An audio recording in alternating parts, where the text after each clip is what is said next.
একটু লম্বা করে বলতে চাই, আপনি যেটা বললেন যে দারুণ একটা টেস্ট ড্র, হয়তো অনেকের কাছে দারুণ মনে হচ্ছে না। টু বি ভেরি অনেস্ট, কিছু জায়গায় শোনা যাচ্ছিল যে এরকম আমরা হয়তো জিততে পারতাম, বা কিছু ইন্ডিভিজুয়াল মাইলস্টোনের ব্যাপার ছিল। মুশিবার কথা এখানে অনেক জায়গায় আসছে, আমারও কিছু জায়গায় কথা আসছে, বাট আমার মনে হয় যে উইকেটটা যেরকম ছিল, এই উইকেটে আমার মনে হয় না যে আসলে 50 ওভারের মধ্যে অল আউট করাটা সম্ভব হতো, বিকজ অফ আমাদের দেখেন মিরাজ খেলতে পারে না, আমাদের একটা এক্সপিরিয়েন্স বলারও খেলতে পারে না, সো স্বাভাবিকভাবে একটু ইনএক্সপিরিয়েন্স বোলিং অ্যাটাক ছিল।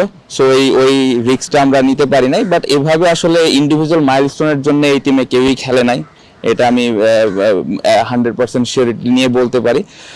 যার যার জায়গা থেকে মতামত আমার মনে হয় পোষণ করতেই পারে সবাই, যে হ্যাঁ হয়তো রিস্ক নিতে পারতো বা ডিক্লেয়ার করা উচিত ছিল, এটা যার যার জায়গা থেকে যে কেউ বলতে পারেন, বাট আমার মনে হয় না কেউ না জেনে ইন্ডিভিজুয়াল কোনো প্লেয়ারকে অ্যাটাক করাটা উচিত, এবং মনে হয় না যে ইন্ডিভিজুয়ালি কেউ কোনো মাইলস্টোনের জন্য এই ড্রেসিং রুম অ্যাটলিস্ট খেলে। এতটুকু আমি একটু শিওরিটিটা দিয়ে দিলাম, কারণ কন্ডিশন এবং যারা ড্রেসিং রুমে ছিল, কোচিং স্টাফ, সবার সাথে ডিসকাস করে টিমের জন্য যেটা ভালো হবে ওই ডিসিশনটাই নেওয়া হয়েছে। আপনি যেটা বললেন যে শ্রীলঙ্কার সাথে আমাদের দারুণ কোনো মুহূর্ত খুব বেশি নাই, সো এরকম একটা টেস্টে আমরা ড্র করতে পেরেছি, ডমিনেট করে ড্র করতে পেরেছি, এটা একটা ভালো অ্যাচিভমেন্ট ছিল। সো ওভারঅল আমার মনে হয় যে লাস্ট টেস্ট ম্যাচটা আমরা ভালোভাবে খেলতে পেরেছি, আশা করবো এই টেস্ট ম্যাচটা ভালোভাবে হবে।